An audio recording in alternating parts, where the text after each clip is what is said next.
Buenas tardes, bienvenidos a su programa Yo sé quién sabe lo que usted no sabe en educación. Hoy nos acompañan los doctores Héctor Poveda y Jonathan Vides, expertos en historia de la educación, asesores y consultores de entidades como la UNESCO, la ONU y la Organización Internacional del Trabajo. Estos doctores eminentes han asesorado empresas educativas como Microsoft y Apple.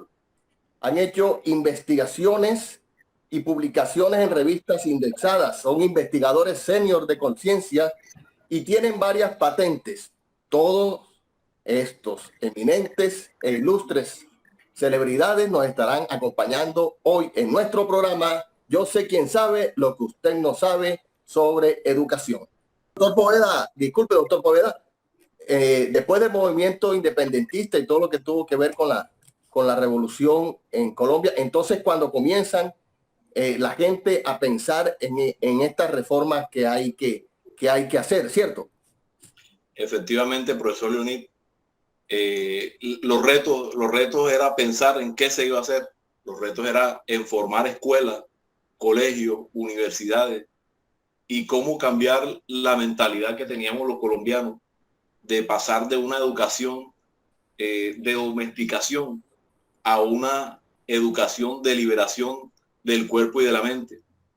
Entonces, en Colombia se enmarcaba un conjunto de cambios políticos, económicos, sociales, y debido a la pobreza extrema, la pobreza que existía, ese cambio de reto educativo se hizo, sí, se logró, pero bastante lento. De hecho, a mitad del siglo XIX fue como empezó a tener un poco forma esta primera reforma educativa como tal. Entonces, dentro de esa misma primera reforma educativa, existieron, por decirlo así, como una especie de cambios minuciosos o pequeños ajustes a la reforma que fueron muy significativos para ese tiempo. La primera surgió de la instrucción pública de la reforma de Santander en el año 1819 a 1841. La problemática aquí era idear un espacio, una sede que era lugar para tener un centro hegemónico para resolver toda clase de conflictos. Esta sede fue pensada como Santa Fe de Bogotá. Allí fue entonces la cuna concentrada de la institucionalidad a nivel de todos los saberes, de la escuela, de los colegios, de las universidades, de jardines botánicos, de observatorios astronómicos. La instrucción pública tuvo como elemento predominante un estado interventor, o sea, es decir, regulador de la moral, respaldada también por la Iglesia Católica. Pero disculpe, doctor, disculpe, aquí hay un oyente que nos está haciendo una pregunta aquí en nuestras redes sociales también. No sé, el doctor Vides, si tiene alguna opinión.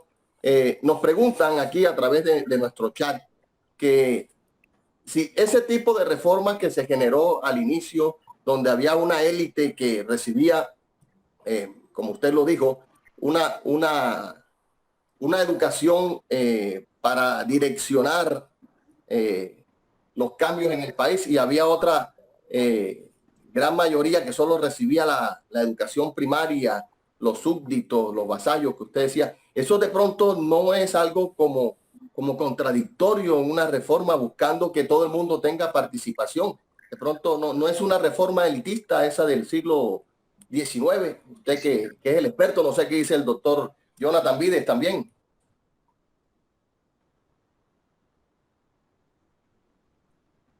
Bueno, pues yo lo que veo ahí es que tardes para todos nuestros televidentes. Y un saludo cordial al doctor Poveda, que muy amablemente nos acompaña también hoy. Yo lo que veo ahí es que es algo marcado desde el principio, digamos, del sistema educativo colombiano, ¿verdad? Cómo se favorece a las élites en Colombia y cómo se trata de cierta manera, a las bases, a las clases menos favorecidas, de precisamente favorecerlas menos en el campo educativo. Es algo que vemos que desde el principio estaba ocurriendo y que se perpetuó por mucho tiempo. Entonces, y que ha sido, pues que eso yo lo veo que fue como la base de la sociedad colombiana, que hoy en día, pues las élites en Colombia, por decirlo así, bueno, se dan o están, se creen que están por encima, ¿verdad?, de las clases menos favorecidas. Entonces, creo que eso fue un punto crucial desde el principio, haber dado privilegios educativos a las élites y por decirlo así, pues menospreciar o subestimar a las clases menos favorecidas. Doctor Poveda, y esto no seguirá pasando hoy en pleno siglo XXI. Usted que es un experto en estas reformas educativas a lo largo de la historia de Colombia, ¿será que eso sigue de pronto teniendo todavía incidencia en el día de hoy? ¿Qué nos dice usted de este tema? Bueno, yo soy de los que pienso que la historia tiende a repetirse, pero hay sus excepciones, existen sus excepciones, y yo creo que en esta etapa madura, esta etapa de madurez que tiene la civilización, no solamente colombiana, sino mundial, pues ya el pensamiento prácticamente se ha globalizado y todos apuntan prácticamente a un mismo objetivo, a un mismo fin. Y pues básicamente la educación no creo que tienda a retroceder luego de tantos años de historia y de tantas luchas. Usted nos contaba ahora mismo de Santander, ¿cierto? Nos contaba de Santander y de que querían hacerlo a nivel central. Cuéntenos más un poco de esta parte de la historia. Sí, exactamente. El pensamiento de Santander era idear un centro de acopio, como un centro matriz, donde a partir de ahí se idean las directrices para todas las instituciones, los colegios, las escuelas, las universidades, los jardines botánicos del país. Y ese centro de acopio, por decirlo así, fue elegido como Santa Fe de Bogotá. De ahí tuvo también un elemento interventor. El Estado fue un elemento interventor donde la Iglesia Católica fuera quien le dio el espaldarazo para que esto se diera. Luego también pasó una segunda modificación de esa reforma que se le llamó la libertad de enseñanza y la municipalización de la escuela primaria en la década de 50, en 1850, entre 1848 y 68, exactamente. En el gobierno de José Hilario López, más exactamente, lo que se intentaba era como que impulsar a las escuelas provinciales y particulares para que hicieran como que competencias y la educación primaria se solidificara. Esa reforma facilitó el surgimiento de diversos establecimientos que convirtieron la educación en una empresa de libre competencia. Luego, o sea, se convirtió en una empresa. Ya se empezó a ver a la educación como una empresa. Exactamente, ya se empezó a verlo. Sí, porque ya existió la competencia del sector, no solamente del sector público, sino el sector privado. Ya fueron entraron a competir quién era más, quién era menos, quién era más. Entraron entonces en la competencia de quién sí, quién no, quién daba más, quién daba menos. Y creo que eso sigue vigente hasta el día de hoy. Doctor Vides, ¿qué opina usted de esto? Sí, claro, es una... Y bueno, el día de hoy, pues, por ejemplo, cada vez que salen los resultados de pruebas externas, pruebas Saber 11, por ejemplo, entonces comienza la comparación entre las instituciones educativas públicas, las instituciones educativas privadas, qué colegio está en qué categoría, ignorando así que la educación y que la educación es un todo, ¿verdad? Eso tiene que ver, pues, muchos factores que influyen dentro de la misma. Entonces, es una visión que sí, como usted lo dice, doctor Vadillo, se ha perpetuado hasta el día de hoy. La educación se ve en esa competencia, como esa empresa, ¿verdad? La que más resultados de en cuanto a pruebas externas, por ejemplo. Esa es la mejor, sí, se categoriza como la que mejor calidad educativa tiene. Entonces, es una visión que, a mi parecer, debemos ir cambiando y tenemos que, nosotros, desde nuestra posición de consultores y de influenciadores educativos, tenemos que comenzar a cambiar desde las bases de la sociedad. Muy bien, doctor Poveda, doctor Vides, gracias por sus excelentes intervenciones. Bueno, queremos tocar un tema particular que está sucediendo en estos días en nuestra patria Colombia, y son todos estos eventos. Bueno, que hay dos orillas, dos aristas, diferentes ópticas mirando el suceso social que está aconteciendo, y es precisamente ese tema de la protesta social, sobre todo en la parte de la educación.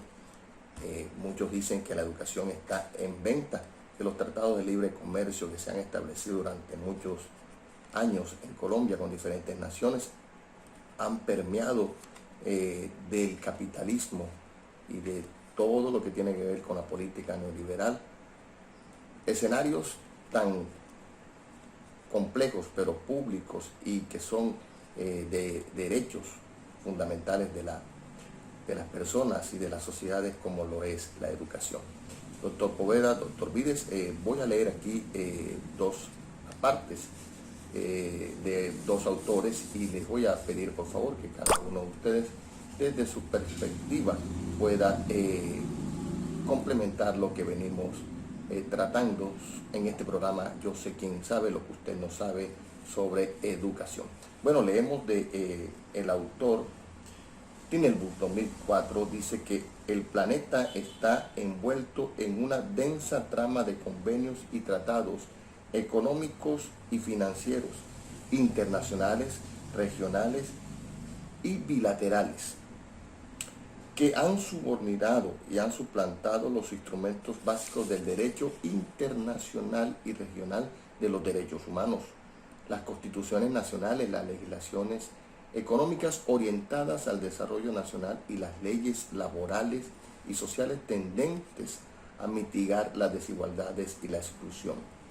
La apropiación de las cláusulas como trato nacional y nación más favorecida, que son dos expresiones que figuran en casi todos los TLC que hay en Colombia y en América Latina, dice que funcionan como vasos comunicantes que permiten a los políticos neoliberales circular libremente a escala planetaria y penetrar los estados donde desintegran las economías nacionales y generan graves daños sociales.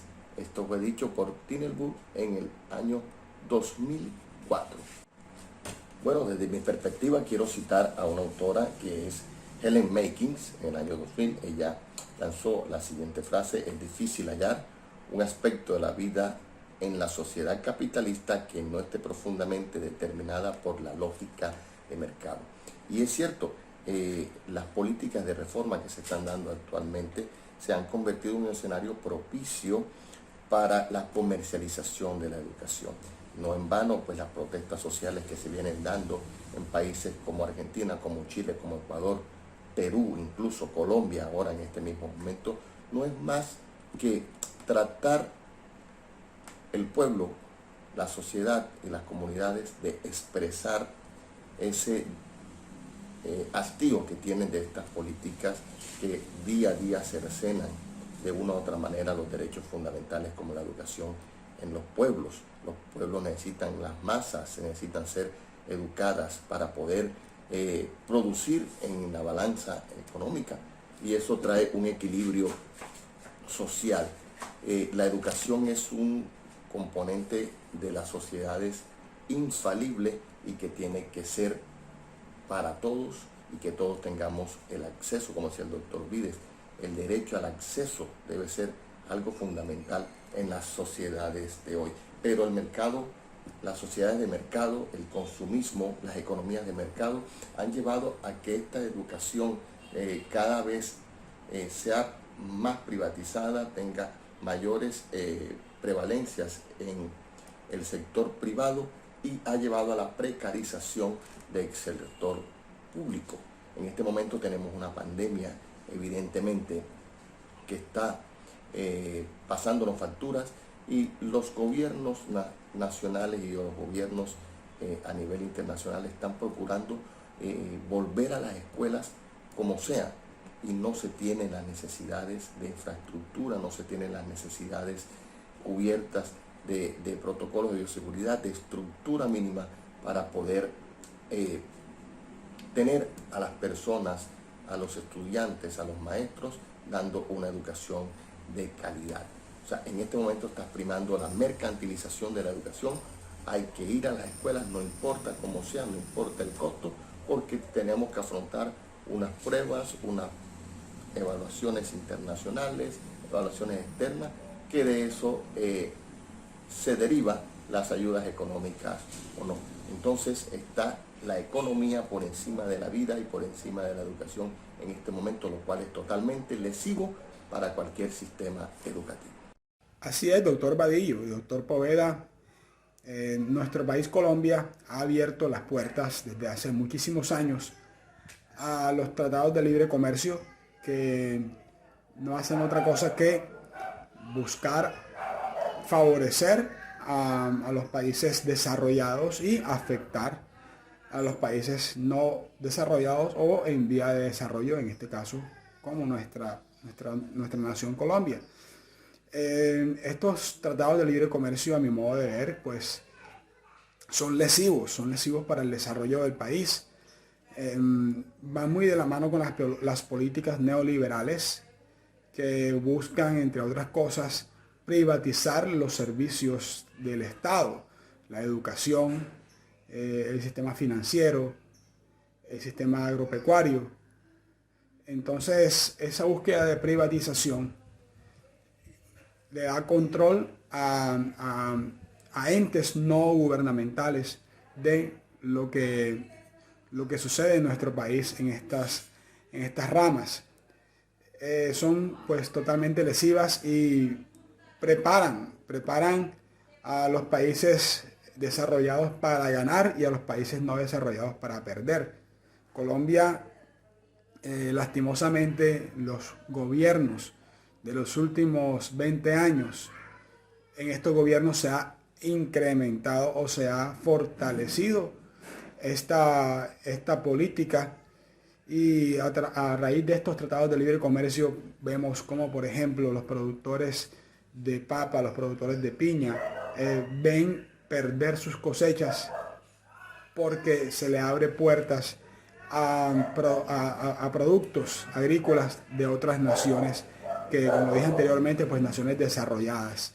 Entonces urge que haya un cambio, urge que en Colombia haya una transformación, que hayan gobiernos que estén dispuestos a romper con las cadenas que nos unen a estos tratados de libre comercio, que se apoye más al sector agrícola, al sector manufacturero local, que como hacen los países desarrollados, haya un sistema de subsidio más fuerte a estos productores para que puedan competir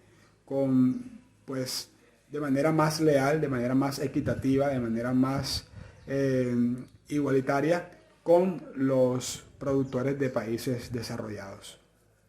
Doctor Poveda y doctor Vido, le comento que nuestras redes sociales y nuestro chat están reventándose de preguntas. Bueno, lastimosamente no podemos hacerlas todas.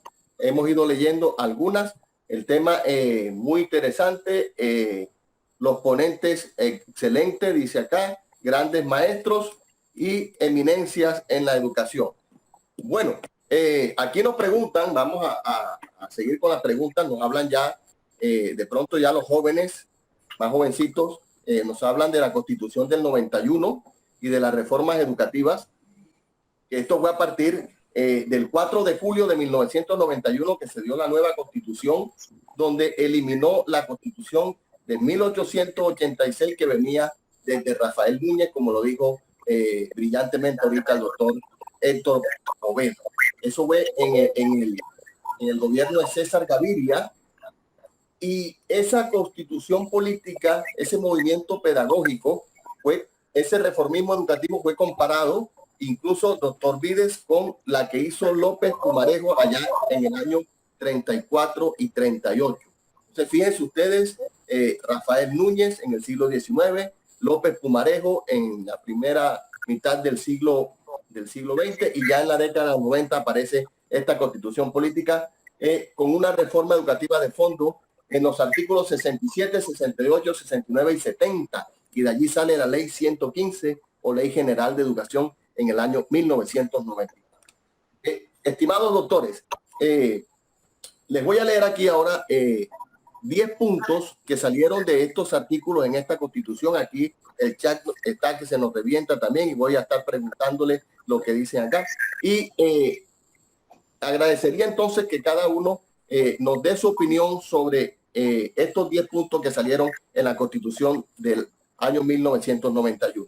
El artículo 67, 68, 69 y 70 estableció que la educación es un derecho fundamental. Ese fue el primer gran logro de la Constitución de 1991. La educación, un derecho fundamental. ¿Qué dice usted, doctor Poveda, de este hecho? Sin duda alguna, la educación es uno de los derechos fundamentales que tiene el ser humano, y desafortunadamente hay intenciones malignas, por llamarlo así, que tienden o tratan de privatizar la educación. Es por eso estas protestas, por los intentos frustrados que han impedido privatizar universidades, Universidad del Atlántico, privatizar escuelas públicas con el fin de captar masivamente más dinero para ingresar al Estado, para ellos cubrir huecos fiscales que tienen a lo largo de varias administraciones anteriores. Es decir, que la educación como derecho fundamental en Colombia, nadie debería quedarse sin estudiar, ¿verdad? Le voy a leer a ustedes, mis estimados doctores, una frase de Ferro, Prieto y Quijano en el 2009. Estos autores sostienen que la reforma educativa colombiana es consecuencia de las políticas mundiales de la economía de mercado, establecido por organismos internacionales que fomentan el fenómeno de la globalización.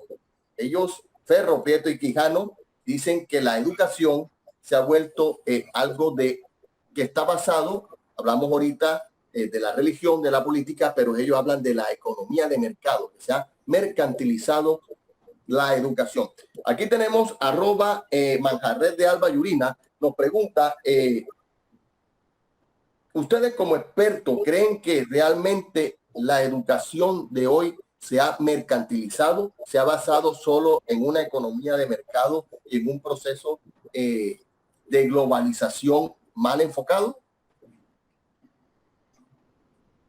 Pues yo estoy de acuerdo con esa posición, doctor Vadillo, de los autores que usted nos acaba de leer.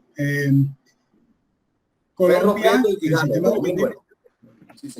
el sistema educativo colombiano está pues movido por los tentáculos de organizaciones mundiales económicas a nivel mundial, y todas las directrices o todos los caminos que se toman en Colombia son basados en estas directrices. La OCDE, ¿verdad? La OCDE, el Banco Mundial, el Banco Interamericano de Desarrollo, todas estas gigantes en cuanto a la economía mundial son los que dictan las directrices en la educación en Colombia, y simplemente pues las autoridades educativas en Colombia están para acomodar esas directrices al contexto educativo colombiano. Pero yo creo que aunque esto es así, nosotros los maestros, porque aunque nosotros pues tengamos estudios y tengamos mucha formación, ¿verdad? Pero nunca dejamos de ser maestros de aula, nunca dejamos de ese espíritu de maestro de aula. Los maestros somos los que tenemos el poder para en el aula, ponerle el sabor, humanizar la educación, acercar la educación al contexto, los currículos al contexto del estudiante, a su realidad. Entonces, aunque sí es verdad, para mí sí está dictaminada o está dirigida por organizaciones económicas mundiales, en el aula los maestros tenemos el poder para revertir esta situación. O sea que definitivamente la educación desde afuera se ha convertido en algo basado en la economía de mercado y en el discurso del mercado. ¿Qué nos dice usted, doctor Poveda, con referente a esto? Efectivamente, para nadie es indudable que la educación en estos momentos se muestra como fines de objetivo métrico, objetivos de evaluación, de estandarización, de comparación, a ver cómo nos juegan las pruebas PISA, como lo dije anteriormente.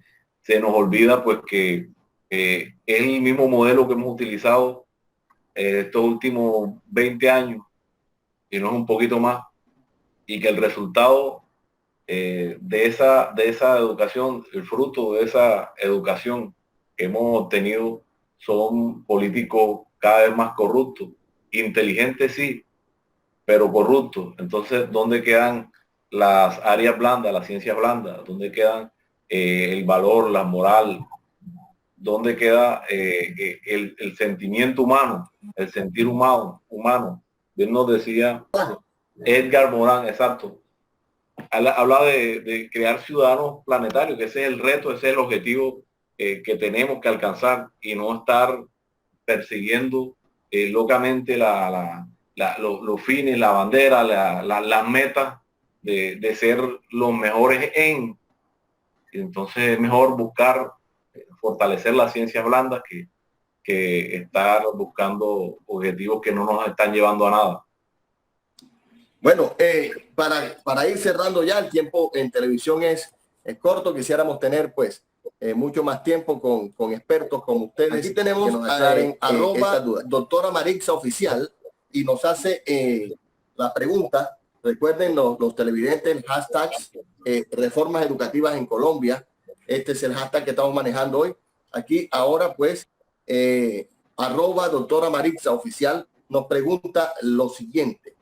Se ha notado que la Constitución del 91 tiene muchas cosas buenas, pero tiene un talón de Aquiles, nos dice acá nuestra estimada doctora Marixa, y es que las reformas educativas no se han convertido en reformas de Estado, sino que se han convertido en reformas de momento y de gobierno, dejando a la interpretación particular de cada gobierno de turno la educación. O sea, interpretan la educación según a su manera. No es una política de Estado.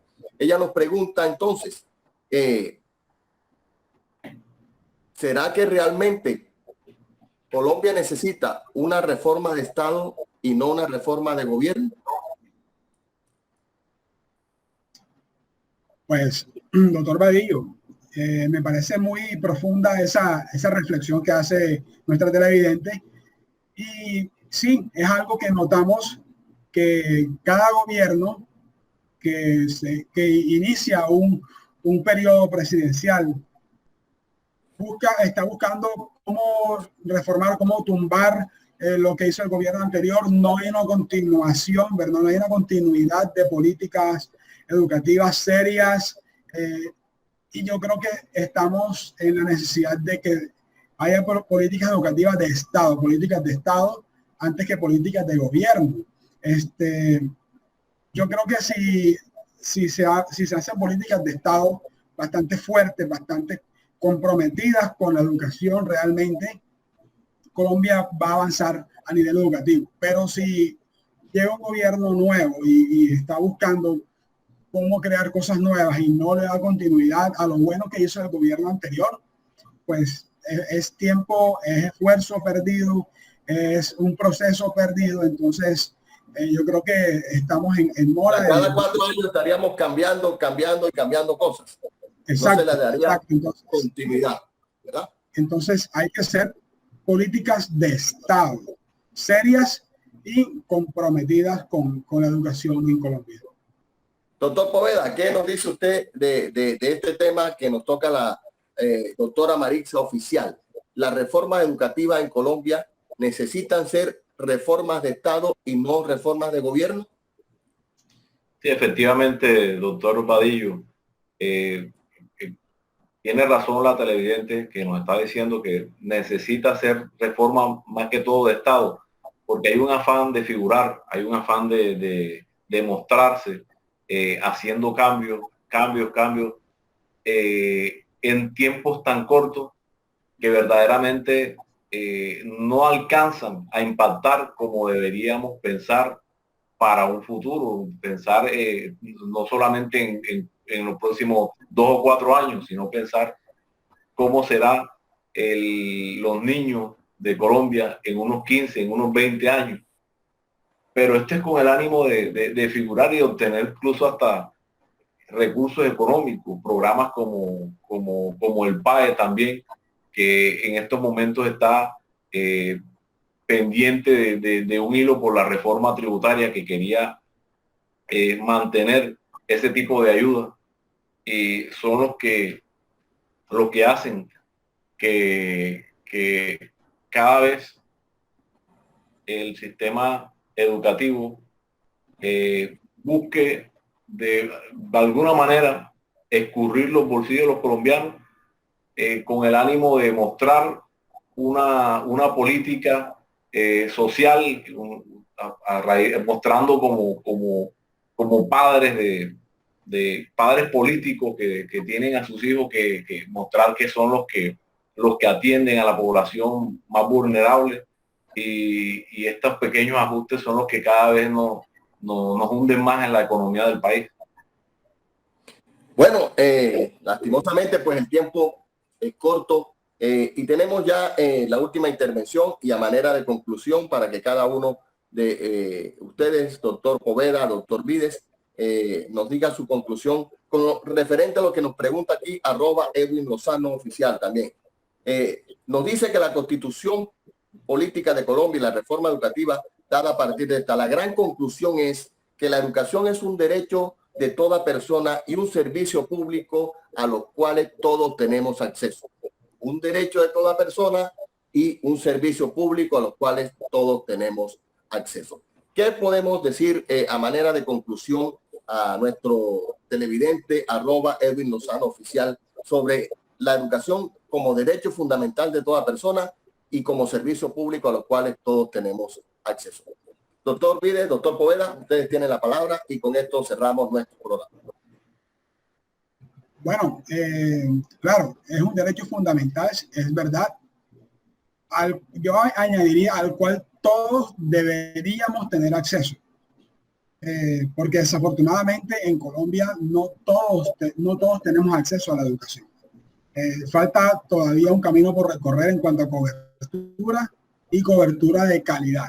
Y entendiéndose por calidad, pues un término que conjuga aspectos como la pertinencia, como la relevancia, como pertinencia, relevancia, equidad y cobertura. Entonces, hace falta un camino por recorrer al respecto. Sí, es un derecho fundamental y se espera que todos tengamos acceso, pero no todos lo tenemos. Gracias, doctor Jonathan Vides. Doctor Héctor Poveda, su conclusión en esta noche sobre este tema que nos pregunta nuestro amigo Edwin Lozano Oficial. La educación es un derecho fundamental de toda persona y un servicio público al cual todos deberíamos tener acceso. ¿Cuál es su conclusión y cuál es su opinión sobre esta frase? La educación está en constante construcción. La educación nunca se queda quieta. Ojalá los políticos del futuro lo entiendan así. Ojalá que nuestros hijos, nuestros niños que estamos educando hoy, entiendan que hay que insistir en que la educación sea gratuita, sea para todos. Bueno, muchísimas gracias. Este fue el tema de hoy. Este es su programa. Yo sé quién sabe lo que usted no sabe en educación. Hoy estuvieron con nosotros el doctor Héctor Poveda y el doctor Jonathan Vides y su servidor y amigo Leonid Vadillo Álvarez. Entonces, hasta la próxima. Agradecemos a nuestra productora ejecutiva, la doctora Romera Rubio, y la directora general de el programa Yo sé quién sabe lo que usted no sabe en educación, Yurina de Alba Manjarres, y nos vemos la próxima semana. Muchas gracias por la invitación, doctor Vadillo. Gracias a ustedes. Dios los bendiga.